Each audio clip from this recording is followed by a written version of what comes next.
Guys, কখনো কি ভেবে দেখেছো যে একটা গেম কতটা ভয়ঙ্কর হতে পারে? আজকের গল্পটা এমন একজন ছেলেকে নিয়ে, যে কিনা একটা সময় পড়ালেখায় খুবই ভালো ছিল, কিন্তু ফ্রি ফায়ারের নেশায় পড়ে সে তার জীবনের সব থেকে গুরুত্বপূর্ণ মুহূর্তগুলো হারিয়ে ফেলেছে। ছেলেটা কি এমন করেছিল, আর ছেলেটার ভুল কি ছিল? গাইস, বিশ্বাস করো, এই গল্পটা শোনার পর তোমার চোখের পানি তুমি ধরে রাখতেই পারবে না। তো চলো আজকের গল্পটি শুরু করি। সুহান ছিল ঢাকার মধ্যবিত্ত পরিবারের ছেলে। ক্লাস 10-এ পড়ে। পড়াশোনায় খুবই ভালো। প্রতিবার স্কুলের পরীক্ষায় প্রথম থেকে পঞ্চমের মধ্যে তার রোল থাকতো। বাবা ছিলেন ব্যাংকের অ্যাকাউন্টেন্ট, আর মা হলেন গৃহিণী। তাদের পরিবারটা আনন্দ এবং খুশি দিয়ে ভরা ছিল। প্রতিদিনের মতো আজকেও সুহান তার স্কুলে যায়। স্কুলের বন্ধু রিয়াদ এসে বলল, দোস্ত, তুই কি ফ্রি ফায়ার খেলিস? সুহান মাথা নাড়িয়ে বলল, না বন্ধু, এই গেমটার নাম অনেক শুনেছি, কিন্তু কখনোই খেলা হয় নাই। এরপর রিয়াদ সোহানকে বলল, আরে ভাই, এই গেমটা একবার খেললে তুই যে কোন দুনিয়াতে হারিয়ে যাবি সেটা তুই নিজেই বলতে পারবি না। একবার গেমটা খেলা শুরু করলে আর কখনোই ছাড়তে পারবি না। এরপর রিয়াদ নিজের মোবাইলে গেমটা ওপেন করে সোহানকে দেখালো। গেমের সুন্দর লবি, গুলি চালানোর আওয়াজ আর গ্রাফিক্স সব মিলিয়ে সোহানের ভিতরে গেমটা খেলার জন্য এক ধরনের উত্তেজনা সৃষ্টি হয়। তারপর স্কুল শেষ করে বাসে আসার পর সুহান তার বাবার মোবাইলে গেমটা ডাউনলোড করলো। এরপর থেকেই সুহান মাঝে মধ্যে ফ্রি ফায়ার গেমটা খেলতো। প্রতিদিন আধা ঘন্টা থেকে 1 ঘন্টার মতো গেমের দুনিয়াতে হারিয়ে যেত। শুরুর দিকে সুহান তেমন একটা ভালো খেলতে পারতো না, বারবার খালি মারা যেত। কিন্তু গেমের লবিতে দাঁড়িয়ে থেকে অপেক্ষা করা, টিম মেম্বারদের সাথে কথা বলা, এসব তাকে গেমের ভিতরেই ধরে রাখতো। সুহানের জীবন তখন অনেকটাই স্বাভাবিক ছিল। স্কুল থেকে বাসায় আসার পর হালকা পড়াশোনা, পরিবারের সঙ্গে সময় কাটানো, মাঝে মাঝে বন্ধুদের সঙ্গে মাঠে ফুটবল খেলা, এসবই ছিল তার নিত্যদিনের কাজ। প্রথম দিকে গেম খেলাটা ছিল শুধুমাত্র বিনোদনের জন্য, কিন্তু সময়ের সাথে সাথে গেমের প্রতি আগ্রহ দ্রুত বেড়ে গেল। রাতের বেলা মা ডাকলে সে বিরক্ত হতো, এই তো মা, শেষ ম্যাচ। কিন্তু সেই শেষ ম্যাচ আর শেষ হতো না। আর আস্তে আস্তে সোহানের খেলার সময় বাড়তে লাগলো। 1 ঘন্টা থেকে 2 ঘন্টা, তারপর 3 ঘন্টা। গেমের প্রতি আগ্রহ এতটাই বেড়ে গেল যে সময় কোন দিক দিয়ে যাচ্ছে সেটা সে বুঝতেই পারতো না। প্রথম দিকে সে বলতো কিছুদিন গেম খেলে তারপরে গেম খেলা কমিয়ে দিব, কিন্তু তার কথা মতো না হয়ে গেম খেলার সময় আরো বেড়ে গেল। স্কুলে ক্লাসে সে মনোযোগ দিতে পারতো না। বই খুলে ফ্রি ফায়ারের ম্যাপ দেখতে পারতো, বইয়ের মধ্যে চোখ থাকলেও মনোযোগ পড়াশোনায় থাকতো না। গেমের নতুন আপডেট এবং র্যাঙ্ক স্কোর কিভাবে বাড়ানো যায় সেটা নিয়েই সবসময় চিন্তা করতো। তার বাবা মা প্রথম দিকে কিছুই বুঝতে পারেননি, ভাবলেন হয়তো একটু সময় কাটাচ্ছে। সুহান পড়ালেখায় সময় না দিয়ে এই ফ্রি ফায়ার গেমের পিছনে সময় দিতে লাগলো। তার স্বপ্ন হয়ে উঠলো সে একদিন ফ্রি ফায়ার গেমটার মাধ্যমে অনেক বড় ইউটিউবার হবে এবং তার কাছে বিবেচও থাকবে, আর সবাই তাকে গেমের মধ্যে অনেক সম্মানও করবে। স্কুলের সময় হলে সে স্কুলে না গিয়ে বিভিন্ন জায়গায় বসে ফ্রি ফায়ার খেলতো। কিছুদিন পর সোহানের মা তাকে ধরে বলল, বাবা, এত গেম খেলছিস কেন? চোখের সমস্যা হয়ে যাবে তো, পড়াশোনার অবস্থা তো খুবই খারাপ হয়ে যাচ্ছে।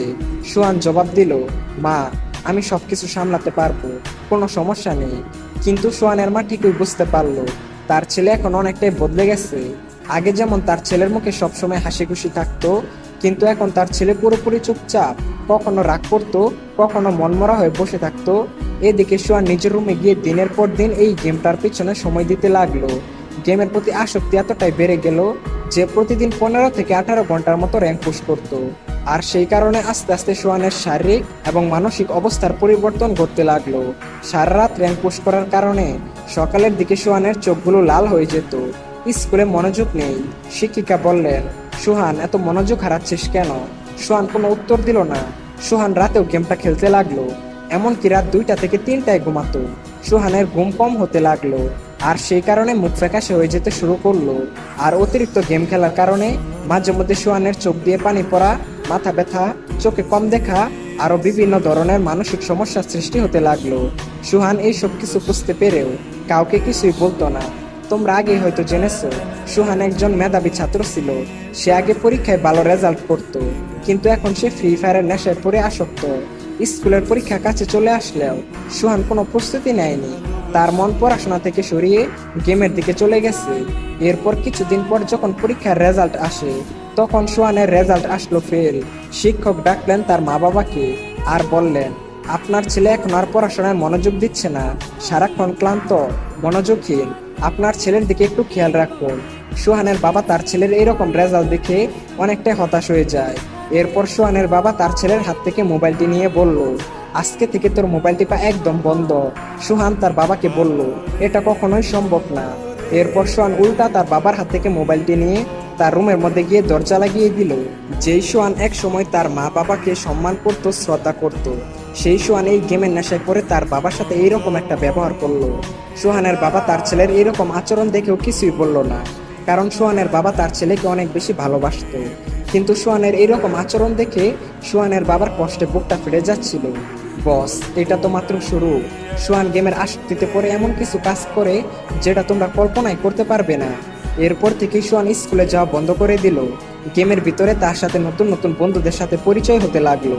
ধীরে ধীরে সোহান বাস্তব জীবনের বন্ধুর চেয়ে এই অনলাইন বন্ধুদের সাথে বেশি সময় কাটাতে লাগলো। তাদের সাথে ঘন্টার পর ঘন্টা কথা বলতো, আর বাস্তব জীবনের বন্ধুদের সাথে যোগাযোগ প্রায় বন্ধ হয়ে গেল। বাস্তব জীবনের বন্ধুর চেয়ে এই অনলাইন জীবনের বন্ধুই তার কাছে আপন হয়ে উঠলো। তো একদিন সোহান র্যাঙ্ক পুশ করতেছিল, এমন সময় হঠাৎ করেই তার বাসা থেকে কারেন্ট চলে যায়।